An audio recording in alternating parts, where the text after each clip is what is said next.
Christmas రోజు రాత్రి మత్తులో మునిగిన సుబ్బారావు నీ జంక్షన్లో నా ఫంక్షన్ పెడితే పిల్లు అని పాడుకుంటూ వెళ్తున్నాడు.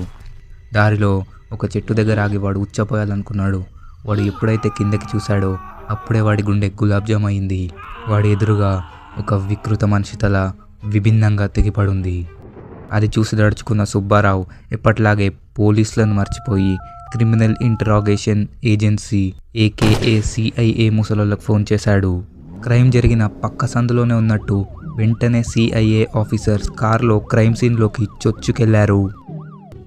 ముందుగా కార్లో నుంచి 40 ఏళ్లుగా విగ్ పెట్టుకున్న 70 ఏళ్ల డీసీపీ దుర్యోధన్, ఆ తర్వాత ఎప్పుడు గుట్కా నమిలే జూనియర్ ఇన్స్పెక్టర్ అభిషేక్, ఇంకా జీతమంతా ప్రోటీన్ సప్లిమెంట్స్ మీద తగలేసే వాడి 7 అడుగుల మిత్రుడు ఇన్స్పెక్టర్ దేవ్ బయటికొచ్చాడు.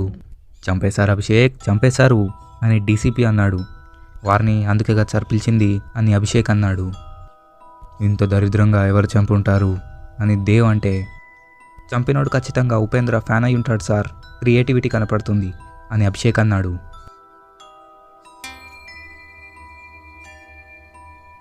ఏం జరిగింది అని డీసీపీ సుబ్బారావుని ప్రశ్నించాడు.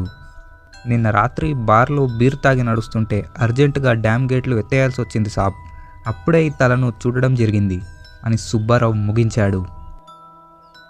చాలాసేపు ఆలోచించిన డీసీపీ దుర్యోధన్ సడన్గా, ఈ అభిషేక్ ఫోటో తీ, ఈ తల ఫోటోని ఆన్లైన్లో పెట్టు, వాడి ఫ్యామిలీ మెంబర్స్ని పట్టు అని అన్నాడు. సార్ మరీ వాలెంట్గా ఉంటుందేమో సార్ అని అభిషేక్ అంటే, అసలే ఇది ఏ సర్టిఫైడ్ సినిమా నడిచే కాలం అభిషేక్, ఏమీ జరగదు అని డీసీపీ వాడి నోరు మోయించాడు.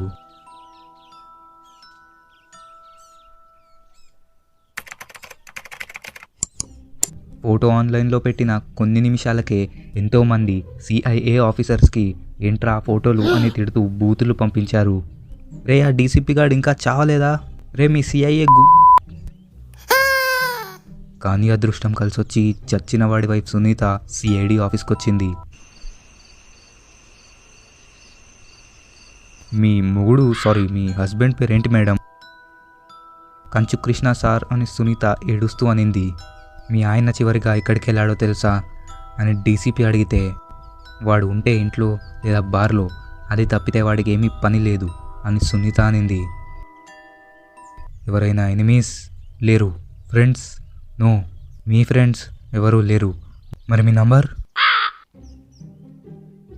అదే మీ హస్బెండ్ నంబర్ ఇవ్వండి కాల్ రికార్డ్స్ ట్రాక్ చేయడానికి.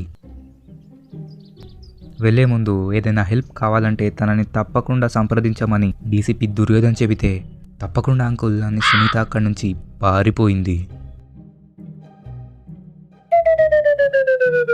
డాక్టర్ రోహిత్ కాల్ చేయడంతో వెంటనే సిఐఏ ఆఫీసర్స్ ఫోరెన్సిక్ ల్యాబ్కి వెళ్ళారు. ఏం జరిగింది డాక్టర్ రోహిత్ అని డీసీపీ అడిగితే, బాస్ వీడిని చంపింది ఒక ప్రొఫెషనల్ బుచ్చర్, అంటే మటన్ కొట్టేవాడు అని డాక్టర్ అన్నాడు. అదెలా అని అభిషేక్ అడిగితే, తలని కట్ చేసిన టెక్నిక్ చూస్తుంటే వాడు చాలా ప్రొఫెషనల్ అని అర్థమవుతుంది.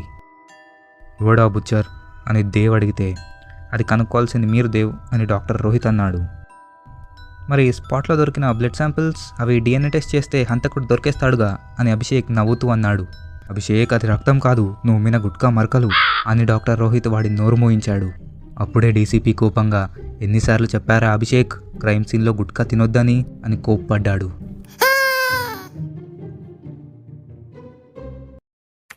ఇన్వెస్టిగేషన్ చేస్తే తెలిసిందేంటంటే, చచ్చిన కంచు కృష్ణ తరచుగా జెఫ్ఫా మటన్ షాప్ అనే కొట్టుకు వెళ్ళేవాడు. లోనికి ఎంటర్ అయ్యి మటన్ కొట్టేవాడిని ఇన్వెస్టిగేషన్ చేయడం మొదలుపెట్టారు. నీ పేరేంట్రా బద్మాష్ అని అభిషేక్ అడిగాడు. కాట్రాజ్, కిల్లర్ కాట్రాజ్ అని షాప్ ఓనర్ ఆన్సర్ ఇచ్చాడు. కంచు కృష్ణని ఎందుకు చంపావు అని డీసీపీ అరిచాడు. ఈ కంచు లంచు మంచుల గురించి నాకు తెలీదు అని కిల్లర్ కాట్రాజ్ అన్నాడు. కాట్రాజ్ జాగ్రత్త, అసలే నాకు బీపీ ఎక్కువ అని దేవ్ అంటే, చూడు బాబు, నీ ముఖం చూస్తే నువ్వు నిర్దోషివైనా కూడా జడ్జి నిన్ను ఉరి తీస్తాడు, నేరం ఒప్పుకుంటే జైలు శిక్ష తగ్గిస్తా అని డీసీపీ వాడికి ఇన్సెంటివ్ ఇచ్చాడు. తనతో తాను ఒక యుద్ధం చేసుకొని, ఓకే సార్ నేనే చంపా అని కాట్రాజ్ నేరం ఒప్పుకున్నాడు. వాడు చూడడానికి రోగిష్టి వెధవలా ఉన్నాడు, వాడిని ఎలా చంపాలనిపించిందిరా అని అభిషేక్ ప్రశ్నిస్తే, కంచు కృష్ణ ప్రతివారం ఉద్దరగా నా దగ్గర మటన్ తీసుకునేవాడు. ఒకరోజు వాడు జిమ్కి వెళ్తున్నా అని గొప్పగా చెప్పడంతో వాడిని నేను మజిల్ గెయిన్స్ కోసం నాకు ప్రోటీన్ పౌడర్ ఇస్తే వాడికి ప్రతి వారం మటన్ ఫ్రీగా ఇస్తా అని చెప్పా. అలా వాడు నాకు ప్రతి వారం ప్రోటీన్ పౌడర్ ఇచ్చేవాడు. కానీ తర్వాత నాకు తెలిసింది ఏంటంటే వాడు నాకు ఇచ్చేది ప్రోటీన్ పౌడర్ కాదు, గంజాయి పౌడర్ అని.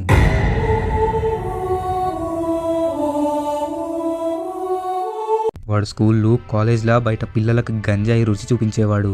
ఫస్ట్ కుంగిపోయి ఆ తర్వాత చేసిన కసరత్తు వృధా అయిందని బాధపడి ఆ తర్వాత కోపం పెంచుకొని వాడి తల నరికేసి వాడి రక్తం రుచి చూసా అని కాట్రాజ్ ముగించాడు.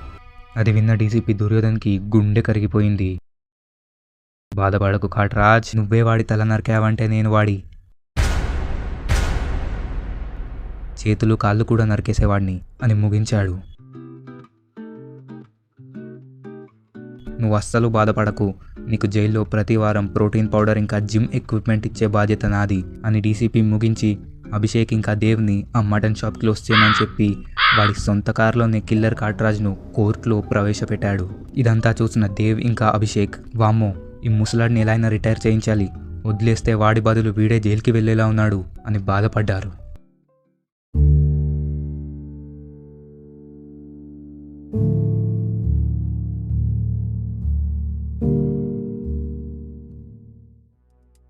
సబ్స్క్రైబ్ చేయకుండా వీడియోలు చూస్తే తప్పుడు కేసులేసి లోపల బుక్ చేస్తా, జాగ్రత్త.